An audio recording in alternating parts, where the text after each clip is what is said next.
নমস্কার বন্ধুরা, তুলসী কিচেনে আপনাদের আবারও স্বাগত জানাই। বন্ধুরা, আজকে আমি আপনাদের সাথে শেয়ার করব পালং শাকের রেসিপি। আর এই শীতের মরশুমে পালং শাকের একটা রেসিপি দিয়ে সকালবেলা ভাত খেতে খুবই দারুণ হয় বন্ধুরা। তো এই শাকের রেসিপিটা করার জন্য প্রথমে আমি শাকটাকে বেছে নিচ্ছি। আমি এখানে পাতাগুলো ছাড়িয়ে নিচ্ছি। ছাড়িয়ে একটা পাত্রে জল দিয়ে এগুলোকে ভিজিয়ে নিচ্ছি, যাতে শাকের মধ্যে যে বালুগুলো লেগে থাকে সেগুলো যাতে ভালো করে বের হয়ে যায়। দেখুন, এরকম করে আমি উল্টে পাল্টে ভালো করে ধুয়ে নিচ্ছি এগুলোকে। এখন আমি এগুলোকে একটা বটির সাহায্যে কেটে নেব।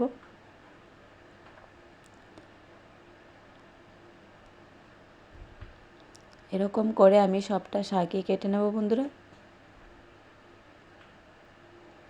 আর পালং শাক খুবই একটা স্বাস্থ্যকর শাক, আর এটা শীতের মরশুমেই ম্যাক্সিমাম পাওয়া যায়। দেখুন, আমি শাকটাকে খুব মিহি করে কেটে নিয়েছি। এখানে সবটা শাকই এরকম করে কেটে নিয়েছি। আর পালং শাকের সাথে বেগুন দিলে তো শাকটা আরও খেতে দারুণ হয়। তো আমি এখানে একটা বেগুন এরকম করে ছোট ছোট করে টুকরো করে কেটে নিয়েছি। আর এর সাথে একটা আস্ত রসুন থেতো করে নিয়েছি। সাথে দিয়ে দিলাম 4টে চেরা কাঁচা লঙ্কা। দিয়ে এখন আমি চুলাতে আগে থেকে একটা কড়াই বসিয়েছিলাম। কড়াইটা গরম হয়ে গিয়েছে, তার মধ্যে দিয়ে দিলাম সরিষার তেল।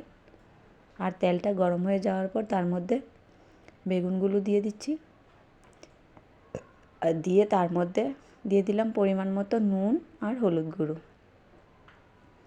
দিয়ে এখন আমি এগুলোকে ভালো করে 3-4 মিনিটের জন্য ভেজে নেব। দেখুন, বেগুনটা খুব সুন্দর ভাজা হয়ে গেছে। এই পর্যায়ে আমি এটাকে নামিয়ে নিচ্ছি। এখন আমি ওই একই কড়াইতে আবার দিয়ে দেব পরিমাণ মতো সরিষার তেল। তেলটা দিয়ে তার মধ্যে দিয়ে দিলাম 2টো শুকনো লঙ্কা। আর লঙ্কাগুলো একটু ভাজা হয়ে আসলে তার মধ্যে দিয়ে দেব সামান্য পরিমাণ কালো জিরা ফোড়ন।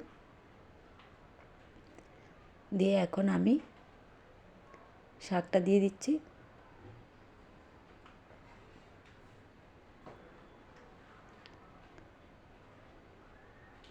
আর শাকটা দিয়ে তার সাথে দিয়ে দেব আগে থেকেই থেতো করে রাখা রসুনটা।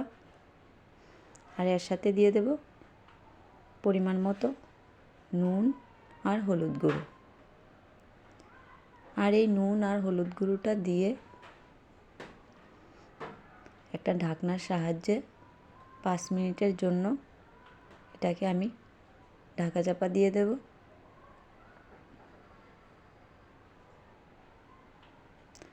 5 মিনিট হয়ে গেছে, এখন আমি ঢাকনাটা তুলে নিচ্ছি।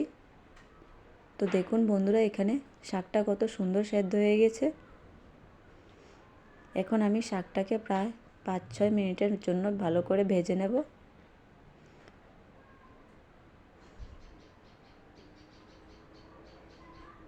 দেখুন, শাকটা খুব সুন্দর ভাজা হয়ে গেছে। এখন আমি তার মধ্যে আগে থেকে ভেজে রাখা বেগুনগুলো দিয়ে দিচ্ছি।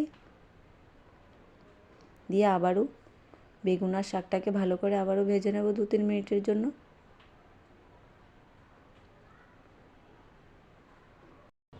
তো বন্ধুরা, আমার মতো কার কার পালং শাক খেতে ভালো লাগে প্লিজ কমেন্ট করে জানাবেন। এ পর্যায়ে দেখুন শাকটা হয়ে এসেছে। এখন আমি এটাকে একটা পাত্রে নামিয়ে নিচ্ছি। তো বন্ধুরা, শাকের এই রেসিপিটা আপনাদের কাছে কীরকম লেগেছে প্লিজ কমেন্ট করে জানাবেন। আর যদি ভালো লেগে থাকে লাইক, শেয়ার, কমেন্ট এবং সাবস্ক্রাইব করতে ভুলবেন না। ধন্যবাদ। ভালো থাকুন, সুস্থ থাকুন। দেখা হবে পরের ভিডিওতে। Please subscribe my channel.